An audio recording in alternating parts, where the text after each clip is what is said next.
నమస్తే welcome to Venus Gudivada ముందుగా headlines దళితుల అభివృద్ధికి తెలుగుదేశం పార్టీ మొదటి నుండి కట్టుబడి ఉందని తెలిపిన వెనగండ్ల రాము టీడీపీ నేతృత్వంలో గత రోజు సాయంత్రం ఘనంగా జరిగిన మాలల ఆత్మీయ సమావేశ కార్యక్రమం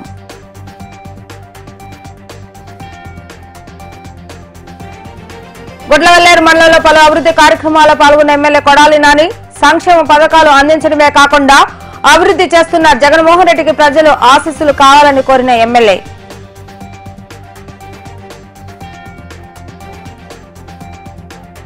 రైతులకు అండగా ఈ నెల 14వ తేదీన జరిగే నిరసన కార్యక్రమాన్ని జయప్రదం చేయాలని కోరిన అఖిల పక్షాలు సమస్యల పరిష్కారానికి నిరసన తెలుపుతున్న రైతులపై కేంద్రం దాడులు చేయించడం దారుణమన్న నేతలు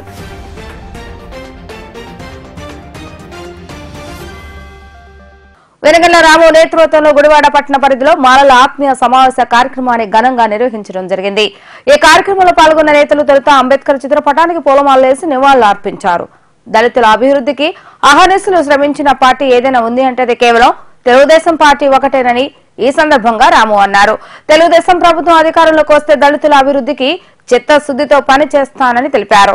ఈ కార్యక్రమంలో మాజీ శాసనసభ్యులు రావి వెంకటేశ్వరరావు, మాజీ మున్సిపల్ చైర్మన్ ఎలవత్తి శ్రీనివాసరావు, మరియు పెనమనేని బాబ్జీ, నియోజకవర్గ ఇన్ఛార్జి శ్రీకాంత్, తెలుగుదేశం జనసేన పార్టీ నియోజకవర్గ కార్యకర్తలు, నేతలు, జనసేన పార్టీ ప్రతినిధులు పాల్గొన్నారు.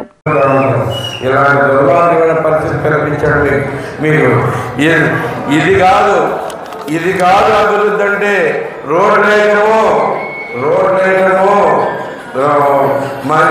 డ్రైనేజ్ వ్యవస్థ, మంచినీళ్ళు రావడం అనేది అభివృద్ధి కాదని మీ అందరికీ తెలియజేస్తున్నాను.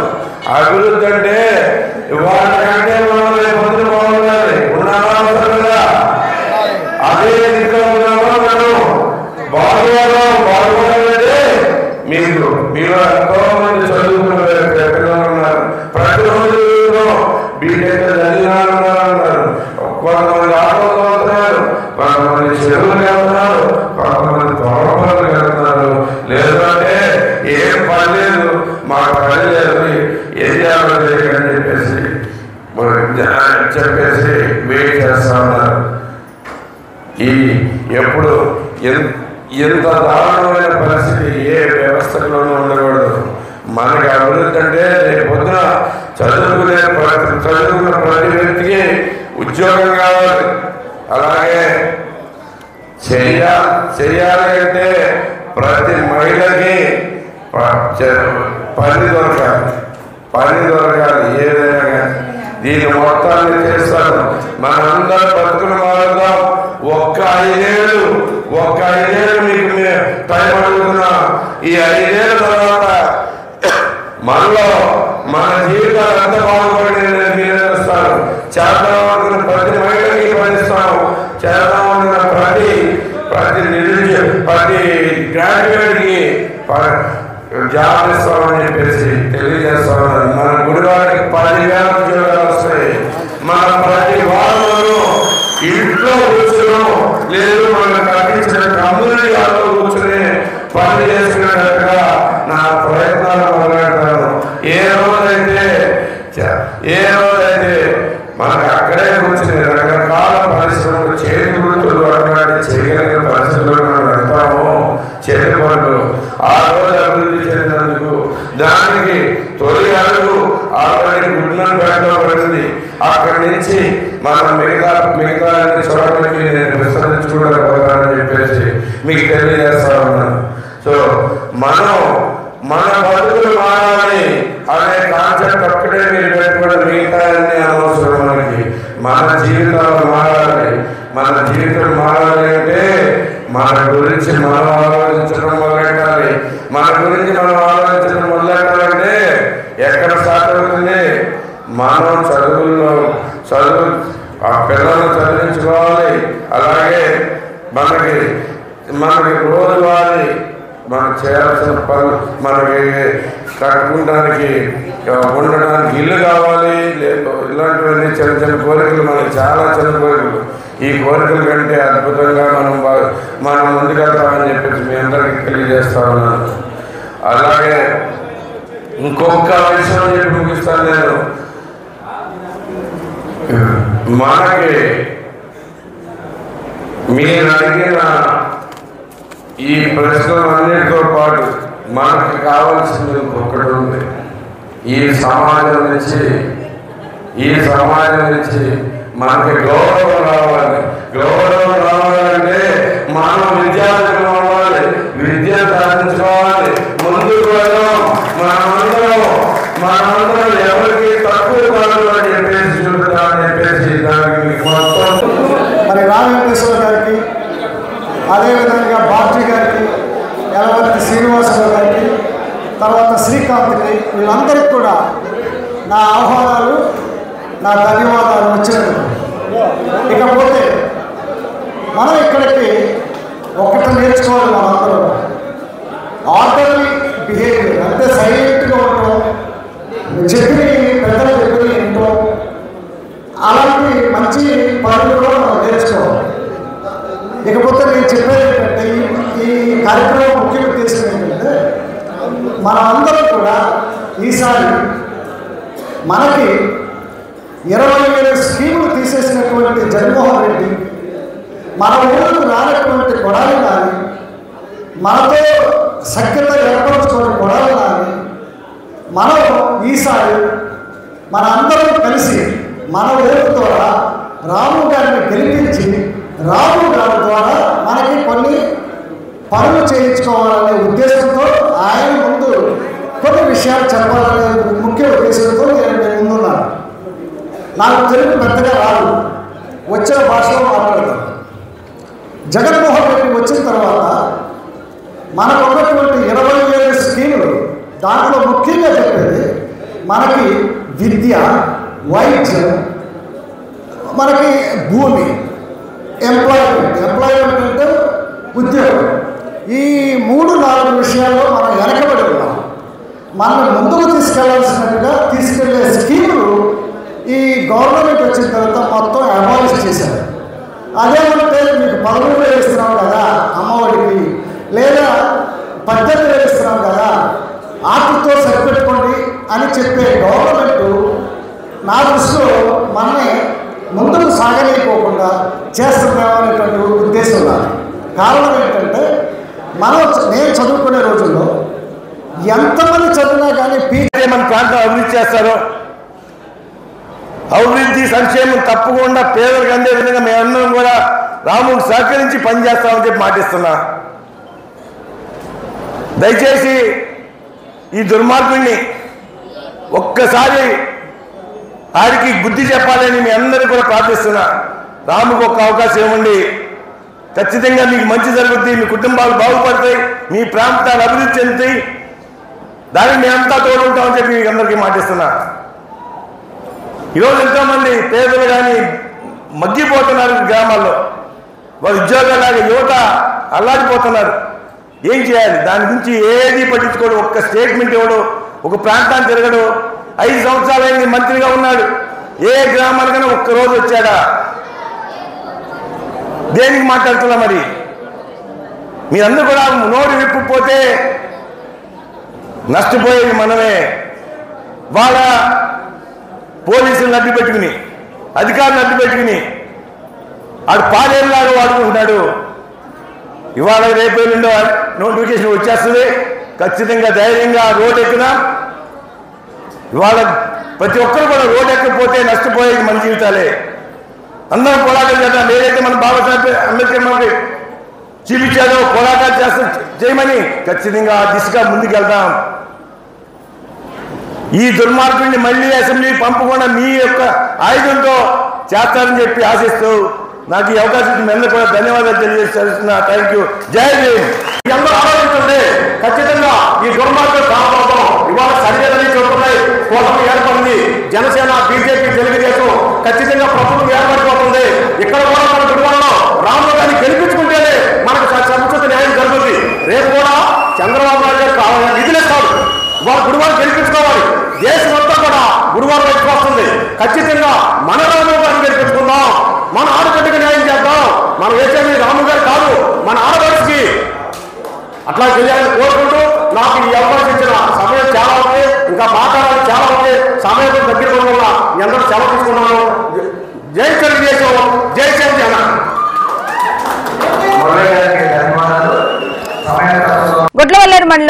సరికల్వపూడి గ్రామంలో ఎమ్మెల్యే కొడాలి నాని మంగళవారం సాయంత్రం పర్యటించారు. గ్రామంలో 40.60 లక్షల నిధులతో నిర్మించిన గ్రామ సచివాలయ భవనం, 21.80 లక్షలతో నిర్మించిన వైఎస్ఆర్ రైతు భరోసా కేంద్ర భవనం, కేడీసీసీ బ్యాంక్ కార్యాలయాన్ని ప్రారంభించిన ఎమ్మెల్యే కొడాలి నాని 15 లక్షలతో నిర్మించిన సీసీ రోడ్లకు భూమి పూజ నిర్వహించి శంకుస్థాపన చేశారు.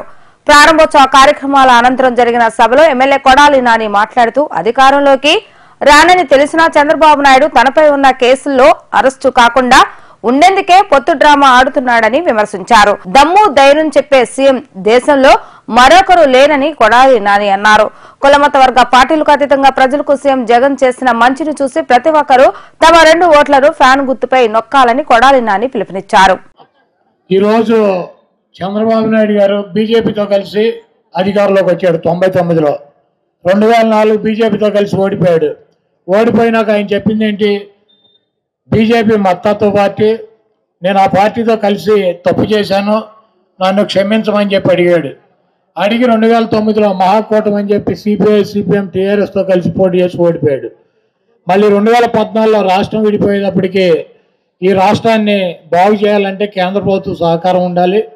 ఈ రాష్ట్రం 2 ముక్కలైంది.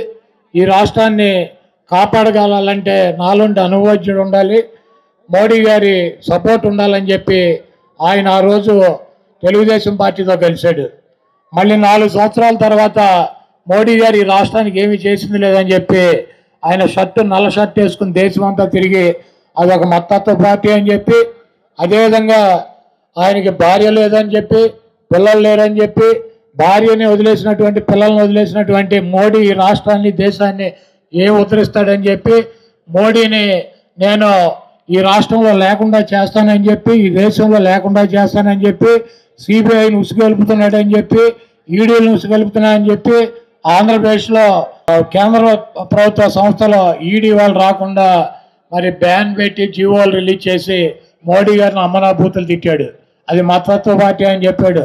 మోడీ గారు ముస్లింస్ ఓతకోత కోసాడని చెప్పాడు.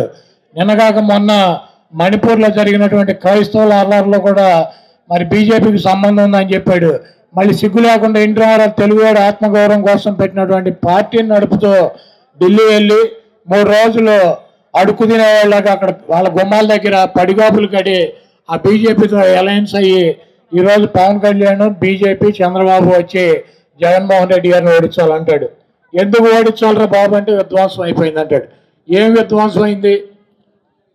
పేద ప్రజలకు సంక్షేమ కార్యక్రమాల వల్ల డబ్బులు ఇవ్వడం విధ్వంసమా?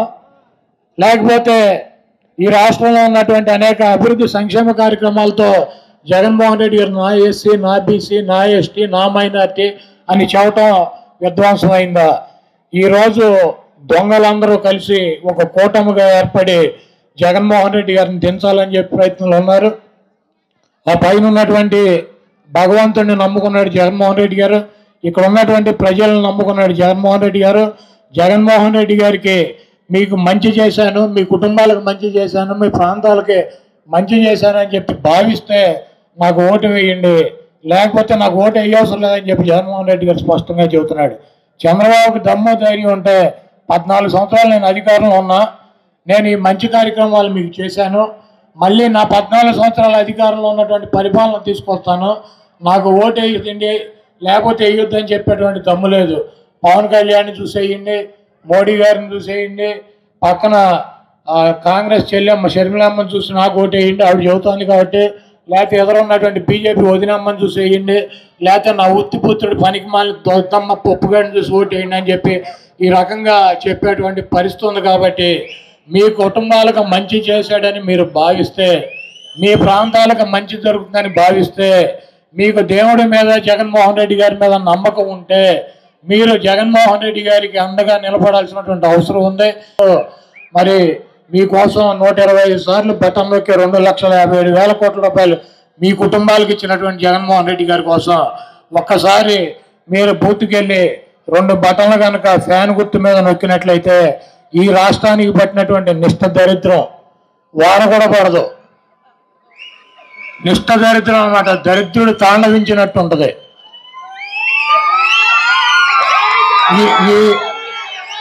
ఈ నిష్ఠ దరిద్రుడి కోసం మరి చంద్రబాబుని అధికారంలోకి తీసుకురావాలని చెప్పి ప్రయత్నం చేసే వ్యక్తులు ఎవరు? మా రామోజీరావు అని అక్కడ ఒక బెల్లి డ్యాన్సులు పెట్టి ఫిలిం సిటీ పెట్టి అక్కడ బెల్లి డ్యాన్సులు పెట్టి డబ్బులు వసూలు చేసుకుంటుంటాడు. వాడు ఒకడు ముసలి నక్క, 91 ఏళ్ళు ఉంటాయి. ఇంకోడు ABN Radhakrishna, all bogus news ABN అంటే అన్ని పచ్చి అబద్ధాలు. వాడు ఇంకోటి 0.5 TV5 ఒకటి ఛానల్ ఉంది. బిఆర్ నాయుడు, మా పప్పుగాడు, వీళ్ళంతా ఎవరు ఒకే సామాజిక వర్గానికి సంబంధించిన వ్యక్తులు. శ్రీలంక అయిపోతుంది. జగన్మోహన్ రెడ్డి గారు చేసే సంక్షేమ కార్యక్రమాల వలన అప్పులు చేసి పేదలకు డబ్బులు ఉచితంగా ఇస్తున్నాడు, శ్రీలంక అయిపోద్ది అని చెబుతాడు. ఇప్పుడు చంద్రబాబు నాయుడు వచ్చి ఏం చెబుతాడు? జగన్మోహన్ రెడ్డి గారు అమ్మఒడి ఒకటి ఇస్తే నేను 3 ఇస్తానంటాడు. 3 ఇవ్వడు, 1 ఇవ్వడు, పూర్తిగా బండి 0 ఇస్తాడు. అసలు స్కూల్సే తీసేస్తాడు. నారాయణ చైతన్య వాళ్ళకి పెడతాడు ఇవన్నీ గవర్నమెంట్ స్కూల్స్. అదేవిధంగా ఆర్టీసీ బస్సులో మహిళలకు ఫ్రీ అంట. మీ ఊరు ఆర్టీసీ బస్సు వస్తుందా? ఆ ఉన్న 10 బస్సులు కూడా తీసేస్తాడు. ఇంకా ఫ్రీనూ లేదు, బొక్క లేదు. బస్సులో ఉన్నప్పుడు ఫ్రీ ఉండదు. నేను 3,000 రూపాయలు పెన్షన్ 5,000 చేస్తానంటాడు. ఈరోజు జగన్మోహన్ రెడ్డి గారు పేదలకి ఉన్నటువంటి ఆదాయంలో 1,00,000 కోట్ల రూపాయలు పెన్షన్ ఖర్చు పెట్టాడు 5 సంవత్సరాల్లో.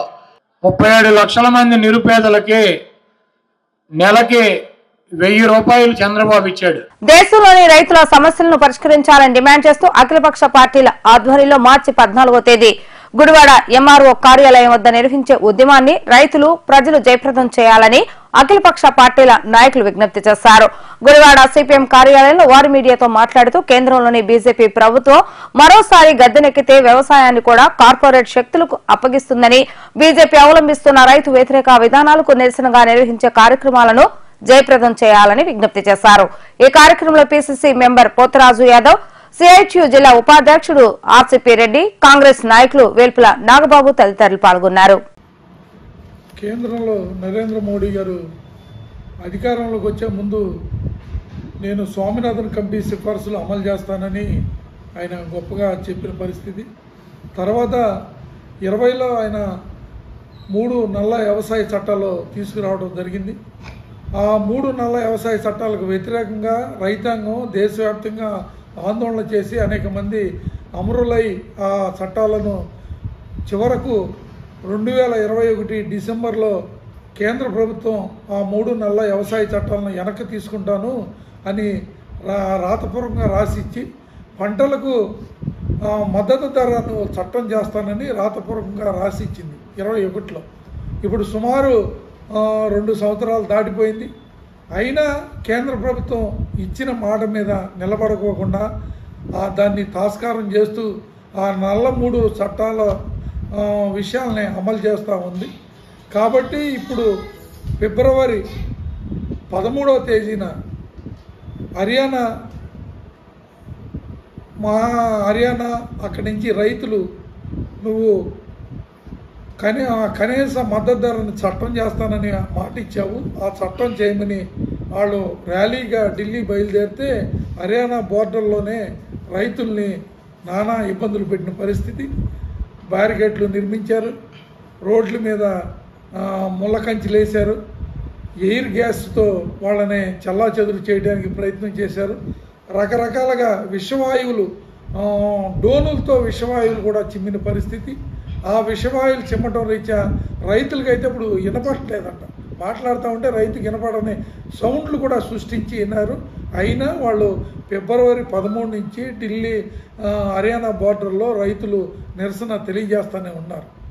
దీనికి మద్దతుగా ఇప్పటికే ఆల్రెడీ అన్ని సంఘాలను కలుపుకుని ఒక నిరసన కార్యక్రమం దేశవ్యాప్తంగా నిర్వహించడం జరిగింది. రేపు 14వ తారీఖు చలో ఢిల్లీకి రైతాంగం పిలిపించింది. దానికి మద్దతుగా రేపు గుడివాడ పట్టణంలో కూడా ఎంఆర్ఓ ఆఫీస్ దగ్గర 11 గంటలకి నిరసన తెలియజేయాలని మేము రైతు సంఘాలు అట్లాగే రైతు ఉద్యమానికి మద్దతు ఇచ్చే కార్యకర్తల్ని వాళ్ళని పిలిచి ఈరోజు ఈ ప్రెస్ మీట్ పెట్టడం జరిగింది. కాబట్టి నరేంద్ర మోడీ పచ్చి అబద్ధాల కోరు, అబద్ధాలను పదే పదే వల్లిస్తూ ఉంటాడు.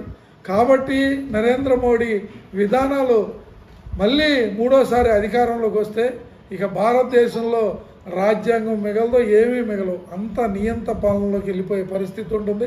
కాబట్టి ఈరోజు దేశంలో రైతాంగానికి మాట ఇచ్చి మాట మీద కూడా నిలబెట్టుకోలేని పరిస్థితిలో ఈరోజు ప్రధాన మోడీ ఉన్నారు. కాబట్టి రేపు 14వ తారీఖు ఎంఆర్ఓ దగ్గర జరిగే నిరసన రైతులకు మద్దతుగా జరిగే కార్యక్రమంలో రైతాంగం పాల్గొని జయప్రదం చేయవలసిందిగా విజ్ఞప్తి చేస్తాం. రేపు జరగబోయే ఫిబ్రవరి 14వ తారీఖున రైతు ఉద్యమం గురించి సిపిఎం నాయకుడు రెడ్డి గారు మనం పిలవడం జరిగింది. రేపు ఎంఆర్ ఆఫీసులో మేము ర్యాలీ మా కార్యకర్తలతో కానీ అఖిల పక్షాలతో కలిపి మేము ధర్నాలో పాల్గొనడం జరుగుతుంది. విషయం కేంద్ర రాష్ట్ర ప్రభుత్వాలు నరేంద్ర మోడీ గారు ప్రధానమంత్రి అయిన కాడి నుంచి 10 సంవత్సరాల మట్టి కూడా రైతులని గిట్టుబాటు ధర కానీ రైతులని అనగతొక్కడం కానీ జరుగుతుంది. రాబోయే రోజుల్లో నరేంద్ర మోడీ గారిని ప్రధానమంత్రి అయితే ఈ దేశంలో కూడా పొలాలు కూడా ఒక ఆదాని జోలికి కానీ అంబానీకి కానీ తీసుకోవడం జరుగుతుంది. మన పొలాలు కూడా మనం వాళ్ళకి ఇచ్చేయడం, వాళ్ళు లాక్కోవడం జరుగుతుంది. రాబోయే కాలం వ్యవసాయం కూడా చేసే పరిస్థితి ఉండదు. ఈ రాష్ట్రం కానీ దేశం కానీ గమనించాల్సిన విషయం ఏంటంటే భవిష్యత్ తరాల్లో భారతీయ జనతా పార్టీని మనం ఇంటికి సాగనప్పపోతే మన రైతులు కానీ చాలా ఇబ్బందులు జరుగుతాయి. గిట్టుబాటు ధరలు కానీ పంజాబీలో కూడా రైతుల ఉద్యమం జరుగుతుంది. కాబట్టి ఎంతోమంది రైతు కార్మికులు కూడా చనిపోవడం జరుగుతుంది. మా పార్టీ తరఫుని రాహుల్ గాంధీ గారు పోరాటం జరుగుతుంది. ఆల్రెడీ పార్లమెంట్లో కూడా చెప్పడం జరుగుతుంది. రేపు ఈ గుడివాడ టౌన్లో కార్యకర్తలు రావాలని అఖిల పక్షాలతో మేము కలిపి పాల్గొంటామని తెలియజేసుకుంటున్నాం. రేపు జరగబోయేటువంటి అఖిలపక్ష రైతులకు మేలు చేసే విధంగా సిపిఎం కానివ్వండి, సిపిఐ కానివ్వండి, కాంగ్రెస్ పార్టీ మిత్రపక్షాలు అందరూ కలిసి రైతుల కోసం వాళ్ళకి వెన్నుదండిగా నిలవాలనేదే ముఖ్య కార్యాచరణలో ముందుకు పోతాం. ఈ భారతదేశంలో రైతులకు అనుకూలంగా వారు వేసే పంటలకు గిట్టుబాటు ధర కలిగించాలనే ఒక ముఖ్య ఉద్దేశంతో రైతులు చేపడుతున్నటువంటి ఈ ధర్నాకి మద్దతు తెలిపే దానిలో భాగంగా కాంగ్రెస్ పార్టీ కూడా ఇందులో ఒక ముఖ్య పాత్ర పోషిస్తుందని తెలియజేసుకున్నాం. గతంలో చూసినట్టయితే ఈ భారతదేశంలో ఏ ప్రభుత్వం చేయనటువంటి, ఏ ప్రభుత్వం కూడా తలపెట్టినటువంటి రైతు రుణమాఫీ అనేది దేశవ్యాప్తంగా చేసినటువంటి పార్టీ ఏదైనా ఉందంటే అది కాంగ్రెస్ పార్టీ.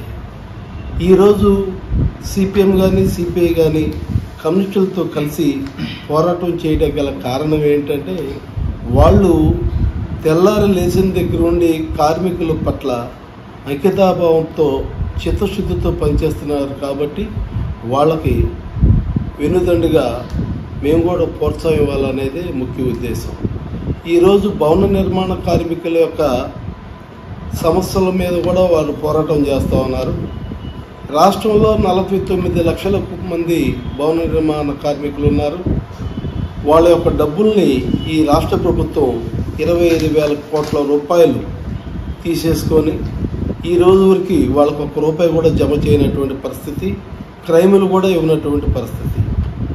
ఈరోజు రాష్ట్ర ప్రభుత్వం భవన నిర్మాణ కార్మికుల కుటుంబాలని రోడ్డును పడేసి వారికి పని కూడా, భుక్తిని కూడా కలిగించలేటువంటి పరిస్థితిలో ఈ యొక్క ప్రభుత్వం, జగన్మోహన్ రెడ్డి ప్రభుత్వం ఉందని ఈ యొక్క ప్రజలందరికీ తెలియజేసుకున్నాం. గతంలో చూస్తున్నట్టయితే ఎన్నో ప్రభుత్వాలు వచ్చాయి, కానీ ఈ విధంగా కనీసం ఆడిట్ కూడా జరగనటువంటి పరిస్థితి. 5 సంవత్సరాల్లో భవన నిర్మాణ కార్మికులది ఆడిట్ కూడా జరగలేదు. ఇప్పుడు ఆడిటు అతి తొందరగా చేయాలని చెప్పి ఒక ప్రత్యేక కమిటీని వేసి వాళ్ళు ఊరూరు తిరుగుతూ ఉన్నారు, కానీ అందులో ఏ విధమైన ఫలితాలు లేవు. వాళ్ళ కుటుంబాలు రోడ్డును పడుతున్నాయి. ఈ ప్రభుత్వం ఇప్పటికైనా కళ్ళు తెరవాలి. అదేవిధంగా నరేంద్ర మోడీ ప్రజల పట్ల, రైతుల పట్ల, రైతు కుటుంబాల పట్ల ఒక అధికారాన్ని చలాయిస్తూ చేసేటువంటి దురాఘాతాలను అణగదొక్కాలని కాంగ్రెస్ పార్టీ తరఫున గుడివాడ 18 మరియు 25వ వార్డులో జగనన్న ఆరోగ్య సురక్ష ఫేజ్ 2 కార్యక్రమాన్ని నిర్వహించారు. ఈ కార్యక్రమంలో పలువురు వైసీపీ నాయకులు పాల్గొని సురక్ష ద్వారా ప్రజలకు అందిస్తున్న వైద్య సేవలను ప్రజలకు వివరించారు. ప్రతి ఒక్కరికి కార్పొరేట్ వైద్యం అందాలనే సంకల్పంతో ముఖ్యమంత్రి జగన్మోహన్ రెడ్డి ఆరోగ్య సురక్ష కార్యక్రమాన్ని ప్రవేశపెట్టడం జరిగిందని, ప్రజలు ఈ అవకాశాన్ని సద్వినియోగం చేసుకోవాలని వైసీపీ జిల్లా ఉపాధ్యక్షుడు మండలి హనుమంతరావు సూచించారు. ఈ కార్యక్రమంలో ఎన్టీఆర్ స్టేడియం మాజీ ఉపాధ్యక్షుడు Paleti Chanti, area hospital committee chairman MV Narayana Reddy, SSL Patna అధ్యక్షుడు రేమల్లి నీలాకాంత్, నాయకులు అడప పండు, అల్లం రామ్మోహన్, కృష్ణమోహన్, రమణ కుమార్, అల్లం సూర్యప్రభ తదితరులు పాల్గొన్నారు. నమస్కారాలు తెలియజేస్తూ గుడివాడ నియోజకవర్గం అభివృద్ధి, జరగనున్న అభివృద్ధి, సంక్షేమ పథకాల గురించి మా సోదరులు చాలా సౌకర్యంగా చక్కగా చెప్పారు. అయితే నేను ఆ అంశాల జోలికి వెళ్ళవలసుకోవాలా, మిమ్మల్ని ఎక్కువసేపు కూడా విసిగించదలుచుకోవాలా. రెండే రెండు అంశాలు. ప్రాంతం, గ్రామం, దేశం, రాష్ట్రం అభివృద్ధి చెందాలి అంటే రెండు ముఖ్య అంశాలు. ఒకటి విద్య, రెండు వైద్యం. గతంలో విద్య లేనివాడు వింత పశువు అనేవాడు, కానీ వాళ్ళు విద్య లేకుండా ఎవరూ లేరు. కానీ విద్యను ఇంకా ముందుకు తీసుకెళ్లాలనే ఉద్దేశంతో నాడు నేడు అనే ప్రోగ్రాం పెట్టి ఈరోజు పాఠశాలను అంతా అభివృద్ధి చేశారు. వాటి గురించి వివరంగా మా సోదరులు చెప్పడం జరిగింది. ఇక జగనన్న సురక్ష. ఈ జగనన్న ఆరోగ్య సురక్ష అనేది ఒక విప్లవాత్మకమైనటువంటి నిర్ణయం. ఏదైతే పేద ప్రజలు ఉన్నారో వారికి అనేక రకాలైనటువంటి ఆరోగ్య రుగ్మతలు వస్తాయి. అయితే వారు పీరియాడికల్ గా పరీక్షలు చేయించుకుని సరైన వైద్య సదుపాయం పొందలేకపోతున్నారనే ఉద్దేశంతో గ్రామ గ్రామాన, వార్డు వార్డున ఆరోగ్య సురక్ష అనే జగనన్న ఆరోగ్య సురక్ష అనే ఒక ప్రోగ్రాం ప్రభుత్వం స్పాన్సర్ చేసి ఆ ప్రాంతంలో ఉన్న పేద ప్రజలందరికీ కూడా వైద్య సేవలు అందించాలనే ఉద్దేశంతో ఈ కార్యక్రమాన్ని ఏర్పాటు చేయడం జరిగింది. దీంట్లో 14 రకాలైనటువంటి వైద్య పరీక్షలు నిర్వహించబడతాయి. సచివాలయ సిబ్బంది చెప్పిన సెన్సస్ ప్రకారం ఈ రోజు వరకు ఆప్థమాలజీ అంటే కళ్ళకు సంబంధించి వైద్య పరీక్షలు జరపగా 60 నుంచి 70 మందికి ఏదైతే కళ్ళజోళ్ళు అవసరమై ఉండొచ్చు అని చెప్పి ఒక సమాచారం ఇవ్వడం జరిగింది. వారందరికీ కూడా ఎందుకంటే ఏదైతే రీడింగ్ ఉందో ఆ రీడింగ్ ప్రకారం గ్లాసులు ఆర్డర్ ఇవ్వాల్సినటువంటి పరిస్థితి, ఆ గ్లాసులకు అనుగుణంగా ఫ్రేమ్ తయారు చేయవలసిన పరిస్థితి ఉంటుంది. కాబట్టి కొద్ది సమయం తీసుకోవచ్చేమో కానీ ప్రభుత్వం తప్పనిసరిగా వారందరికీ కూడా ఆలస్యమైనా కూడా కలజోడించేటటువంటి పరిస్థితి. కూడా మనకి ఏ ఇబ్బంది అయినా సరే ₹1 వాళ్ళకి ఇవ్వకుండా ఈ కార్డు ఇస్తే మనకి డిసిజన్ చేసి వాళ్ళు మనం శుభ్రంగా ఆరోగ్యంగా మనకి వైద్యం అందించి అవసరం ఆపరేషన్లు కూడా చేసి 3,360 డబ్బులకు సంబంధించిన కార్డు ఇది. ప్రతి పేదవాడికి ఒక వజ్రాయుధం. ఈ వజ్రాయుధం ఉంటే మనం ఎవరికి భయపడాల్సిన పని లేదు, మన ఆస్తులు అమ్ముకోవాల్సిన పని లేదు, అప్పులు చేసిన పని లేదు, ఆత్మహత్య చేసుకోవాల్సిన పని లేదు. దీన్ని ఇన్ని కూడా క్రోడీకరించి జగన్మోహన్ రెడ్డి గారు ఈ ఆయుధాన్ని పేదవాడికి ఇచ్చాడు. ఖచ్చితంగా మీరంతా ఉపయోగించుకొని మరి ఈ వాటిలో 550 కుటుంబాలు ఉన్నాయి. ఇప్పుడు 450 కార్డులు వచ్చాయి, మిగతావి కూడా త్వరలో వస్తాయి. అందరూ తీసుకుని ఈ కార్డు ఉపయోగించుకోవాల్సిన అవసరం ఉంది. మీ అందరికి కూడా నేను ఆశావర్గంలో అమ్మ మీకు రిక్వెస్ట్ చేస్తున్నాను, ఎటువంటి టెలివిజన్లో కూడా ప్రభుత్వ ఆసుపత్రికి రిఫర్ చేయండి. ప్రైవేట్ ఆసుపత్రికి ఉపయోగించడం వల్ల వాళ్ళ డబ్బులు పోవడం తప్ప ఉపయోగం ఉండదు. ప్రభుత్వ ఆసుపత్రికి వస్తే మంచి డాక్టర్లు ఉన్నారు, వాళ్ళకు ఉచితంగా వైద్యం చేసి ఉచితంగా కానుక చేసి వాళ్ళ ఇంటి దగ్గర తల్లి బిడ్డ ఎక్స్ప్రెస్ ద్వారా వాళ్ళ ఇంటి దగ్గర దిగబెట్టి ఒక 5,000 డబ్బులు జరుగుతూ ఉంది.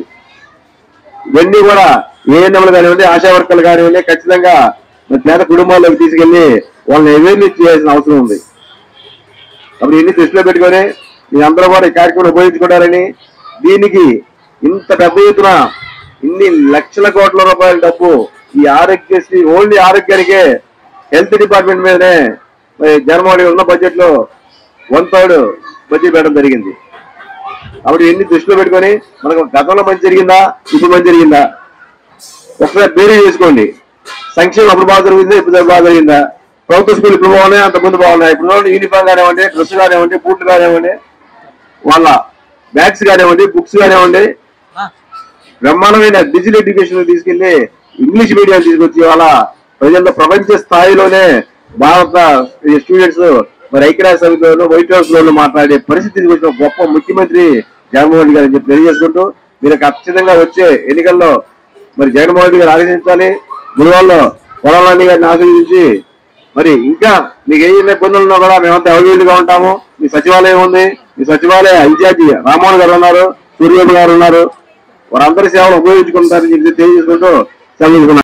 ఆరోగ్యశ్రీ అని ప్రవేశపెట్టిన దివంగత నేత వైఎస్ రాజశేఖర రెడ్డి గారు దాన్ని మరింత ఇంకా ఎక్కువ శ్రద్ధ పెట్టి దానికి ఎక్కువ ఫండ్స్ ఇచ్చి మరి శాఖోపశాఖలుగా చేసిన వ్యక్తి ఆయన తనయుడు మన ముఖ్యమంత్రి జగన్మోహన్ రెడ్డి గారు.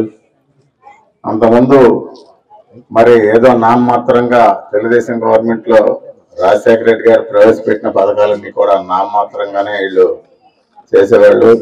మరి ఆ రోజున దూరదృష్టితో వస్తా డాక్టర్ అయిన వైఎస్ రాజశేఖర రెడ్డి గారు మరి ఆయన నిరుపేదలైన ప్రజలకు మనం వైద్యం అందుబాటులో ఉంచాలని ఆరోగ్యశ్రీ ద్వారా మరి ఆయన ఉచిత ఆపరేషన్లు అనేక హార్ట్ ఆపరేషన్లు కానీ అనేకం చేసి అవకాశం కల్పించారు. అట్లాగే 108, 104లు కూడా ఆయన మరి ఆలోచన విధానం పుట్టినాయి.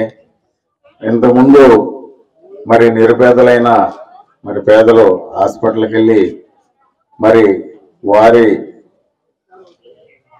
ఇంత ఖర్చు ప్రైవేట్ హాస్పిటల్ కార్పొరేట్ హాస్పిటల్కి వెళ్తే మనం బైపాస్ కానీ ఇంకోటి కానీ దీర్ఘకాలికమైన సమస్యలు చేయాలంటే 5 లక్షల నుంచి 10 లక్షలు అవుద్దని చెప్పినప్పుడు వాళ్ళు అంత ఖర్చు పెట్టుకోలేక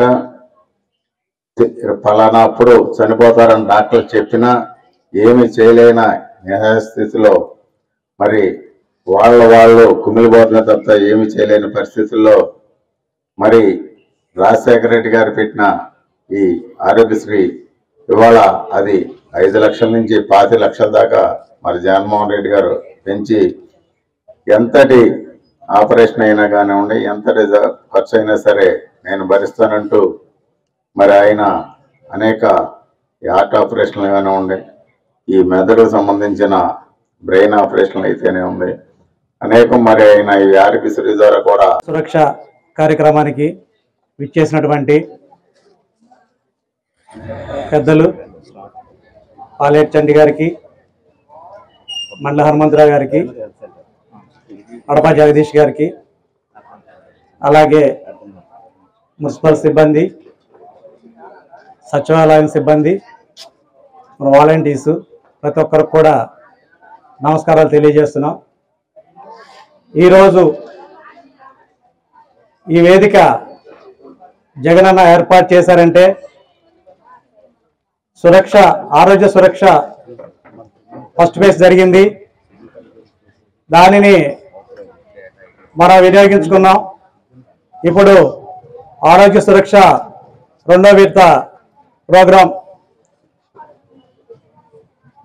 ఈ కార్యక్రమంలో భాగంగా జగనన్న ప్రవేశపెట్టిన అనేక సంక్షేమ పథకాలతో పాటు ఆరోగ్యం చాలా ముఖ్యమైంది.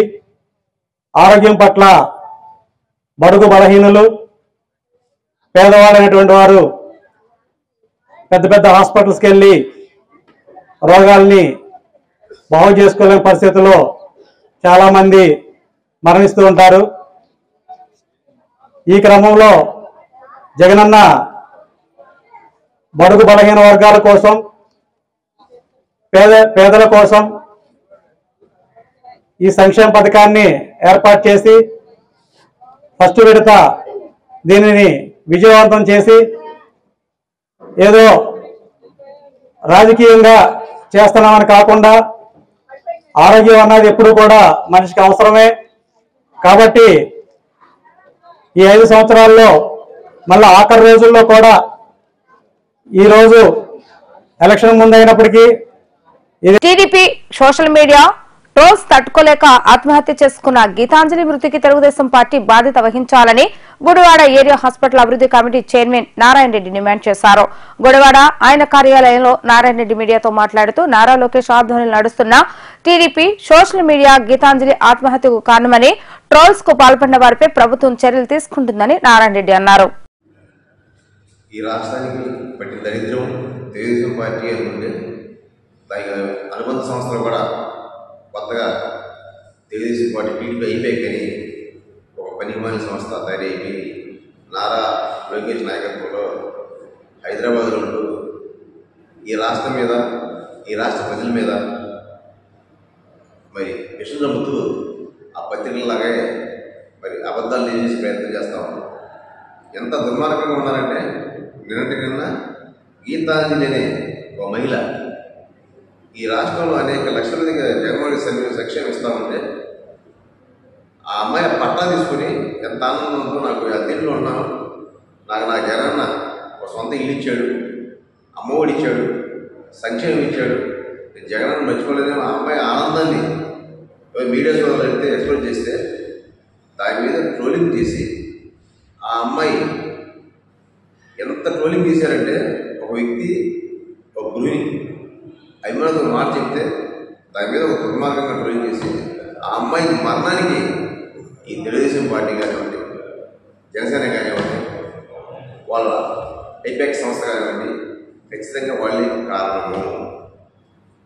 సాక్షాత్ ఒక బీసీ మహిళ తన ఆనందంతో నాకు ఇచ్చాడని చెప్పుకుంటే ఎక్సైట్ చేయకుండా ఎప్పుడు కూడా ప్రభుత్వ కార్యక్రమాలు ఏం చేసినా కూడా ఆ సజ్జ అజయనుడు ఒక ఎదవన్నాడు యూనిస్కునేవాడు, వాడు ఒకసారి రాప్తాలు కొట్టారు. అయినా సిగ్గు లేకుండా కులగచ్చుగా ఎదవా తెలుగుదేశం పార్టీ ప్రోత్సహించుకుని ప్రతిదీ ట్రోలింగ్. విద్యార్థులు ఇంగ్లీష్ మీడియం ఇస్తే విద్యార్థులు ఇంగ్లీష్ మీడియం మీద కామెంట్ చేస్తారు. వాళ్ళు ఆ పిల్లలు ఎక్కడ చదువుతున్నారు అని చదువుతున్నారు, ఇంగ్లీష్ మీడియం చదువుతున్నారు. అమరావతి మీద కామెంట్ చేస్తారు, రోజా మీద కామెంట్ చేస్తారు.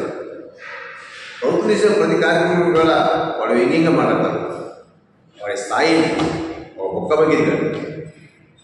ఏంట్రా అమ్మఒడి 4 సంవత్సరాలు వచ్చింది, 5 సంవత్సరాలు చెప్పింది అమ్మాయి ఏదో ఫ్లోలో చెప్పేసింది, దాని మీద ఫ్లోలింగ్గా ఇదేదో మీకు చంద్రబాబు నాయుడు గారు నా నాలుగు నేర్పేది. అరే ఒక్కడే చెప్తున్నాం మేము సత్యాజయ్గా ఇప్పటికే చాలా లేట్ చేసాం, మేము అధికారంలో ఉన్నాము, శాంతిబద్ధ సమస్య వస్తుందని మా నాయకుల ఆజ్ఞ మేరకు సమయం పాటిస్తాము. ఎవడైనా సరే జగన్మోహన్ రెడ్డి గారు కానీ మా వైఎస్ఆర్ కాంగ్రెస్ నాయకులు కానీ తప్పుగా మాట్లాడితే చెత్తగా పడతాం. కేవలం ఎలక్షన్ కోసం అవుతున్నాం, మా జీవనీతి లేక కాదు. ఏ విధమైన భాష మాట్లాడుతున్నారు, మహిళలు లేకుండా, ముఖ్యమంత్రి గారు లేకుండా, మంత్రులు లేకుండా, వైఎస్ఆర్ కాంగ్రెస్ పార్టీ కార్యకర్తలు లేకుండా మీ ఇష్టం మాట్లాడుతూ ఉన్నారు.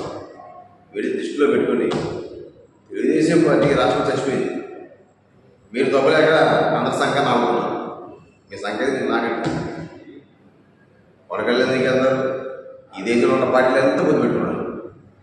ఇక మీరు పెట్టుకోవాల్సింది అదృష్టం ఏంటంటే నోటాకపోవడం లేదు, అంటే మీరు నోటతో కూడా పొద్దు పెట్టుకోవాలి. అటువంటి పరిస్థితుల్లో మీరు ఇవన్నీ కూడా రాష్ట్ర ప్రజలు గమనిస్తూ ఉన్నారు. ఇప్పటికైనా మేము మా ప్రభుత్వాన్ని కొడతా ఉన్నాం. ఎవరైతే ట్రోల్ చేశారో ఇదే కాదు, సోషల్ మీడియాని ప్రజా ఉపయోగాలు ఉపయోగించుకోకుండా ఇలా దుర్వినియోగం చేసే ప్రతి వ్యక్తిని కూడా ఖచ్చితంగా కేసులు పెట్టి వాళ్ళని శిక్షించాల్సిన అవసరం ఉంది. వార్తలు ముగించే ముందు హెడ్లైన్స్ మరొకసారి. దళితుల అభివృద్ధికి తెలుగుదేశం పార్టీ మొదటి నుండి కట్టుబడి ఉందని తెలిపిన వెనుగండ్ల రాము, టీడీపీ నేతృత్వంలో గత రోజు సాయంత్రం ఘనంగా జరిగిన మాలల ఆత్మీయ సమావేశ కార్యక్రమం.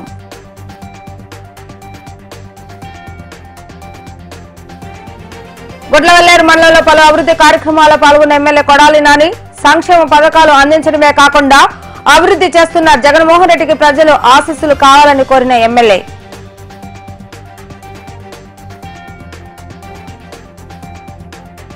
రైతులకు అండగా ఈ నెల 14వ తేదీన జరిగే నిరసన కార్యక్రమాన్ని జయప్రదం చేయాలని కోరిన అఖిల పక్షాలు, సమస్యల పరిష్కారానికి నిరసన తెలుపుతున్న రైతులపై కేంద్రం దాడులు చేయించడం దారుణమన్న నేతలు.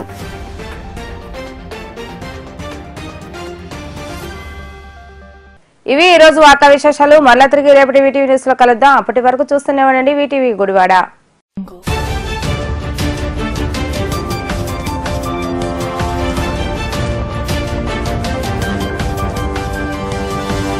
Audio Jungle.